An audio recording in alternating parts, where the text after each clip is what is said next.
Hi everyone, I hope you enjoyed the past couple of videos, and I wanted to make a quick comment. And I recognize that I talk a lot about sports science related things and frameworks and stuff like that in these videos, and that they're not straightforward. Here's how you get from point A to point B, this formula, that formula.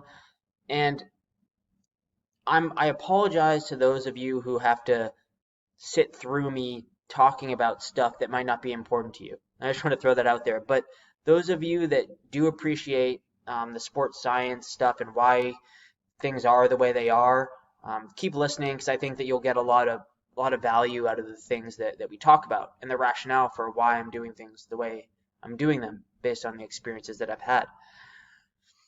So to start, what I like to do with my calculated fields, so that I know as a practitioner, or if I'm sharing this with someone, so they know that there are calculations and you do not type in these cells, is I'll color the background of the header a different color.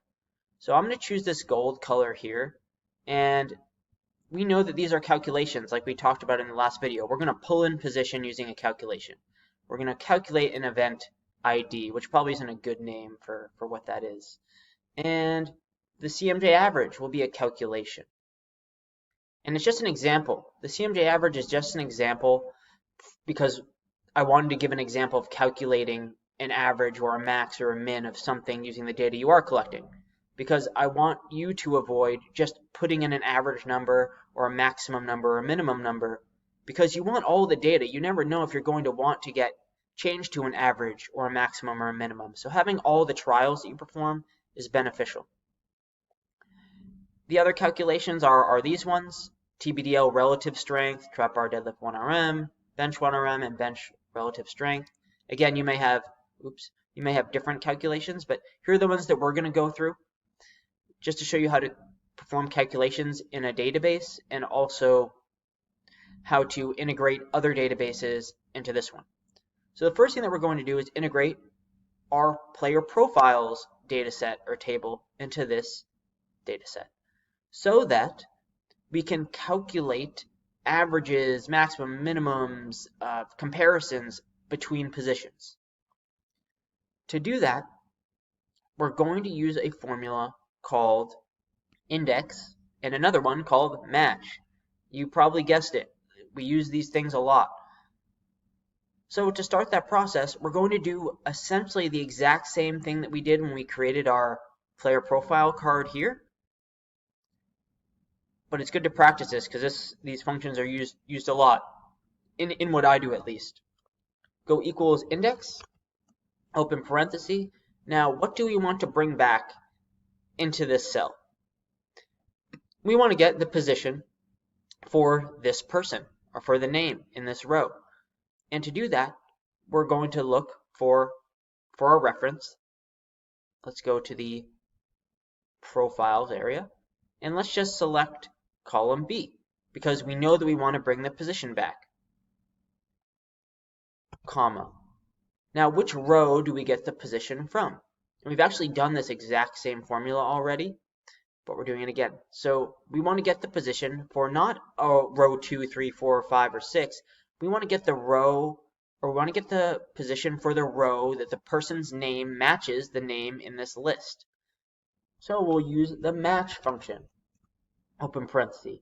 What are we searching for? If we go back to our testing data, we're going to be searching for this name, whichever name is in this row, comma, and we're going to find it in the range that is these names right here. So we're going to look for the name, find it in this range, and bring back the row number where this is true. Comma 0, because it has to be an exact match. We'll close the parentheses.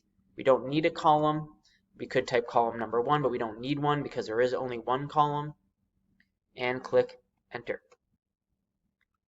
Now, we'll notice that we have the position for this person. If we copy this formula and paste it down a couple guys, we're getting the positions for each of those players. And we can confirm this, and I will in a little bit. But before we do anything else, as a failsafe, I like to put $ before the B's, $ before the A, for the A's. This is so that if I want to copy and paste this formula anywhere else, I don't get super confused.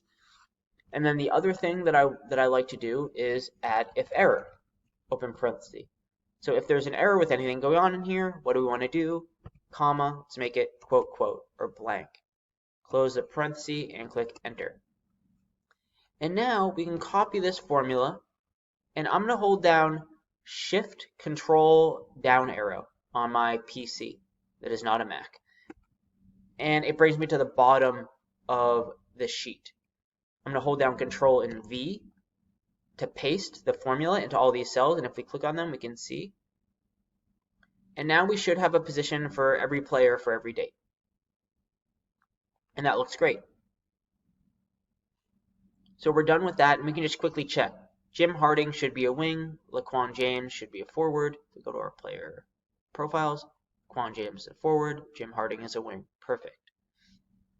The next thing that we want to calculate is this event ID, and this is somewhat ambiguous, and it may be meaningful or it might not be for you. The way that I plan to use the event ID is I want it to make sense to me when I'm looking at a dashboard. Like, I don't want to see a date and not know whether it's training camp or whether it's in season. And I don't want to see a training camp and not know what year the training camp is in.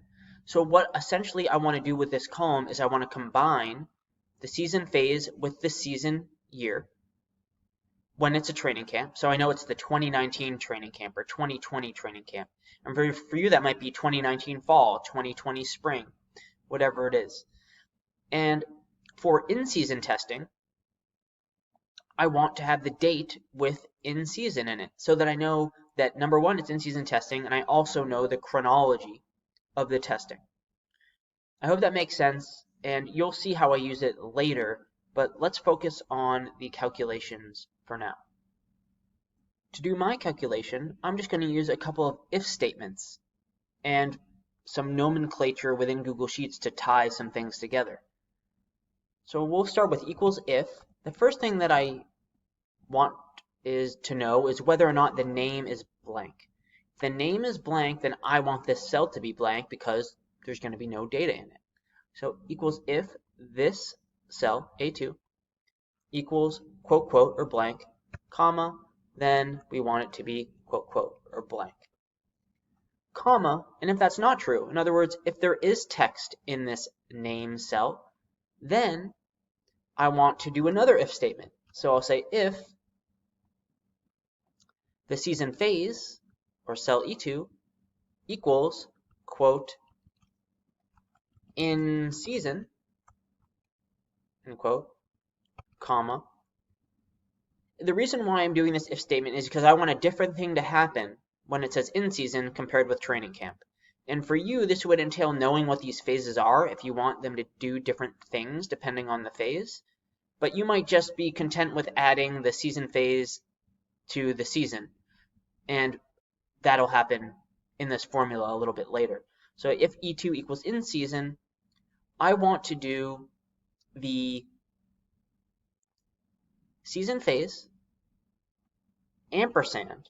So I want the season phase to show up, quote, space, or quote, colon, space, quote. So I want the season to show up with a colon next to it, and another ampersand, and the date. But if I do this, the date will show up as a number. And actually, that's fine. We'll keep it that way, and we'll show you, or we'll go through how to change that later.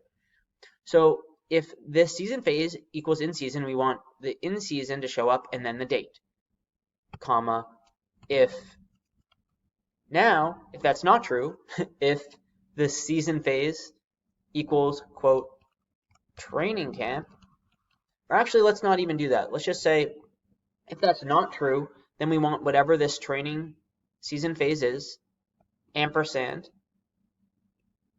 quote, space, quote, or quote, colon, space, quote, the same thing as before, ampersand, or and, the season number. And we can close off the parentheses and click enter. And if we copy this and paste it down until, I'm just going to paste it through the in season so that we can see the differences. Expand it out. Now, anytime this is training camp, we have the season phase with the season year.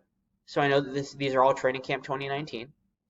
And here we have in season and then the date, but the date is displayed as a number. The way that we change that is by using a function called text. So if the name cell is blank, let's make it blank. If the season phase equals in season, then we want the season phase to show up, ampersand, a colon, and then ampersand and the date, which is B18 here. The way that we change it is we can use a function called text, open parenthesis. And what text does is it takes a number and you define the format of that number. So we're taking this date, which is a number, comma, and now when we define the format, you have to know how number formats work, but we essentially want this to be, quote, I'm going to do m/dd/yy, which means month, day, year, with two numbers for the year. And we can close the quote and close the parenthesis. And now we click enter. And now we see it says in season, the month, the date, and then the last two digits of the year. If we went YY, click enter. Now we have the full year there, but we just want the last two, or I do, so I'll undo that. And now we can copy this formula and paste it across all the cells. But one other thing that we can do here is we can use something called an array formula, which we use in our profiles also. So I'm going to remove all this information because it'll get in the way of our array formula. And to do an array formula, all we have to do is when we're inside the calculation is hold down Control, Shift, and Enter. Or hold down Control and Shift and click Enter. And for you, if you're on a Mac, it might be Command, Shift, Enter. And when I do that, nothing's going to happen. It'll say array formula and we'll have a parenthesis. Nothing's going to happen because I still need to make sure that this ties into the entire column. And I don't like using array formulas. I think they're too confusing for a lot of people. And I'm going to go back after I show you this to the original, to the other way. And I'll talk about the con of that way in a moment. But for me, it's worth dealing with. So we'll go A2 to A, and we'll go E2 colon to E, and this E2 colon to E, and this B2 colon to B. Again, it's just going down the remainder of each column. E2 colon to E, and G2 colon to G. And if we click Enter, after we've done that array formula, now it should fill out for all the cells going to the last entry in our database. And it does. Whereas when we did this position thing, now we have formulas in all these cells that accommodate for added data, but if we were to go past row 1000, for example, if I were to add 1000 rows here, none of these cells will contain that position formula. So what we'll have to do is when we add more data, we'll have to copy and paste our calculations down. So once we get past row 1000, we'd have to copy this formula and paste it down all the way to row 2000 to accommodate for future additions. That is not, but you don't need to do that with the array formula. So let's go up to the top here and let's remove everything up through 1000 just because I don't want these rows here. So we'll delete those rows. However, the array formula it's contextual, so there are a lot of formulas that it won't work with. And although you don't have to copy and paste the formulas down when you use array formulas, they're also more complex than most other formulas. And the reason why I don't use them in 99% of cases is because if you add a filter on the data set like we have here, and you sort the data differently, the array formulas break all the time because when you sort it, the array formula is tied to the cell that it's in. And if Laquan James here happened to be at the bottom of the list, the array formula wouldn't apply to any of the other cells, and everything would break. So with that being said, I don't really recommend using array formulas often, and I don't recommend it in this situation or in the situation with the athlete profiles in the prior video where we use an array formula. So I tend to avoid using this. I'm going to leave it in here for now, but in the template that I give you, it won't be included. So let's go over and calculate counter movement jump average. But let's start with maximum. So how we do this is we have 3 trials, and it's relatively straightforward. We could simply go equals average, open parenthesis, and highlight these 3 cells, close a parenthesis, and click enter, and copy and paste this formula down. But notice we'll get errors when certain things happen. So to avoid that, let's undo this. Menu equals if, again, this cell, the CMJ trial 1, because we assume that if they don't have a trial 1, then they don't have any trials. You shouldn't have not a trial 1 and have a trial 2 and trial 3. So we're making that assumption. If I2 equals quote, quote, or blank, comma, let's make it blank, comma, but if not, let's get the max, M-A-X, open parenthesis, of these 3 values. And close the parenthesis and click enter. And now notice this is an example where we cannot use an array formula. So let's try it. I'm going to hold down Control Shift Enter and change I2 colon to I and click enter. Now we have the CMJ average for just, I honestly don't even know what this is doing. And maybe if we change I2 to K for the maximum, I2 to the full K here, and click enter. Now we're just going to include all those values in our calculation so it won't work. And that's why I try to avoid the array formula, because it gets confusing, and when you try to use it in certain instances, it doesn't work. Well, I should say that I don't know whether it works or not. I don't know how to make it work. So I just avoid it entirely. So let's kind of undo what we did here. Let's get rid of this array formula thing. Say if I2 again equals blank, then blank. If not, we'll get the maximum of I2 to K2, and we can close the parentheses, click enter, and we can copy this and paste it down, and we can get the maximum of each of these trials if we want. If we want to get the minimum, we just change max to min. If we want to get the average, we change min to average. Click enter. And now we can copy this formula and again paste it to the bottom. And this is kind of the way that I like to do things, is I know that all my formulas are essentially copied and pasted to the bottom of my sheets. So when I need to add more rows, I just copy and paste all my formulas down. And that's important to know when you're doing this. Now I'm removing some decimals from this average, and now we have a new metric, CMJ average. Now the last 2 things that I want to do here are do these 1RM calculations, which again, they're just calculations within the database, and you probably already know how to do them, and there are multiple equations that you can use to estimate 1RM. And we're going to use the Epley equation. You can use whichever you want, but the concept of how we go about this will be more or less the same, I think, regardless of the calculation you use. So to get TBDL 1RM, we can start with what we started with before, with equals if, open parenthesis, if the TBDL load equals quote, quote, or if it's blank, comma, then let's make this quote, quote, blank, because we need the drop bar deadlift load to calculate 1RM. Comma, if it's not blank, or in other words, there is a number in this cell, hopefully, then we're going to do another if statement. And we're going to say if, so we know that there's a number or something in this cell. We're going to say if the reps, or T2, equals 1, comma, if that's true, so we already know that there's a number in this cell, and now also if the reps is equal to 1, then we just want to take the load, because that is the actual 1RM, comma, but if that's not true, or if T2 is not equal to 1.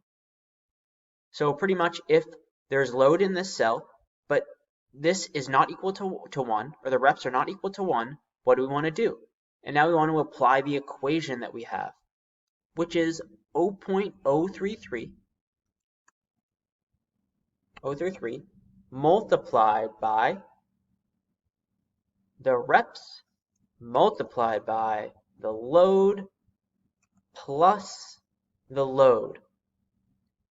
However, to make sure that this is running smoothly, let's put these multiplications in parentheses. I mean, I know the rules, but it looks better. It's easier for me to read. And we can close the parenthesis for these if statements and click enter. Great. And now what I'm going to do is I'm going to copy this formula and paste it all the way down. And again, I hold down Control, Shift, and click the down arrow to get to the bottom. And there we go. So when there's only one rep, right, we get the number of that rep is for the trap bar deadlift, right, 285. And then when there's more than one rep, we get an estimated 1 RM. So let's make this a nice round value for now. And now we can essentially do the same thing for bench press. So for bench 1 RM, we can copy this formula and we'll paste it into the bench 1 RM, but we'll just change a few things. Instead of looking at the TBDL load, we'll want to change that to U2, which is the bench load. Instead of T2, we'll want to go to V2 in the formula for the bench press reps. And again, instead of S2, we'll go to U2 for the bench load.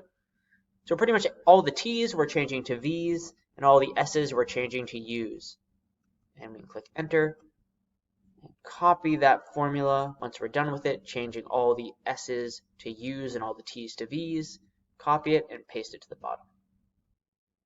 Great, now we have some bench data.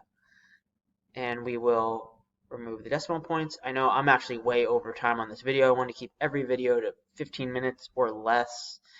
But we're just going to knock out the rest of these calculations here. So let's do the trap bar deadlift relative strength. Now, to get that, we're going to want we have to include body weight, which we are collecting. So if you don't collect body weight, how are you going to calculate relative strength? The answer is you're not.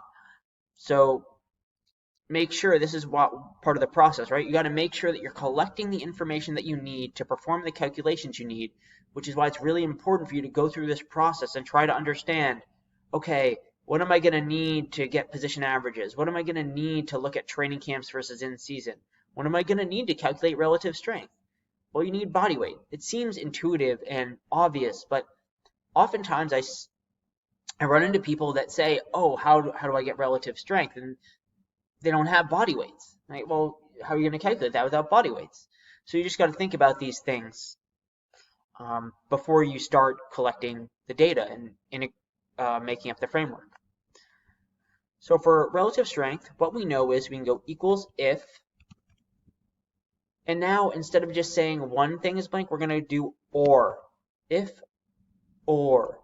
And if either of these two things are blank, then we're going to want this cell to be blank. And what are those two things? The first is if body weight, and I'm going to lock in the P so that I can copy this over to bench press. If the body weight cell equals blank, comma, that's the first or. So if the body weight cell equals blank or the trap bar deadlift load cell equals blank, and we'll close the parenthesis because the or expects logical expressions, which these are. Logical expression meaning some cell or number equal to, greater than, less than, or equal to those expressions, another number or text. So if the body weight is blank or if the load is blank, comma, what do we want to do in this if statement? If either of those things are true, then we want the cell to be blank, comma. If not, so if, in other words, if both of these cells have data, then we want to divide the trap bar deadlift load, divide it by the body weight. And again, we'll lock in the P2 here and close off the parenthesis and click enter. The reason why I locked in the P's is so that I copy this over to the bench relative strength and everything will be all good, I hope. the last thing that I want to do, and I'd probably do it for all these other equations, I'm not going to do it in this video because it's already too long, is I'll do an if-error around this stuff so that if there's an error, it'll be blank. But let's copy this relative strength formula that we have for trap bar deadlift, copy it over to the bench, and let's click inside it to make sure that we're looking at the right stuff. And we're not. So I just took a guess. I didn't even count the number of columns. But instead of V2 being blank here and dividing V2 by the body weight, we want to turn the V's into U's because we want to divide the load by the body weight and check if the load is blank. Click enter. Now that we've changed the V's to U's, now we can copy all this stuff. All these formulas, doesn't matter, we can copy them all again and paste them to the bottom. Scroll up, and now we have relative strength as well. And I'm just going to select column W and hold down Control on my computer, select column Z, and remove a bunch of decimal points. Okay, great. I know I've already taken too long, and a quick reminder that if you enjoyed this content, please make sure to like the video, and if you appreciate the content on this channel in general, make sure to subscribe to the channel. Please leave a comment below with what metrics you calculate or what metrics you need to calculate in your database so that we can all help each other make those calculations, because I haven't covered them all here. So make sure to leave a comment below. What metrics do you need to calculate and how should they be calculated, and we'll all help each other out here because we're all part of the same community, the same family of practitioners. And if you enjoyed this content and you got some stuff out of it, please make sure to like the video and subscribe to the channel. I'd really appreciate that. And sorry for going over time here, and I'll see you in the next video.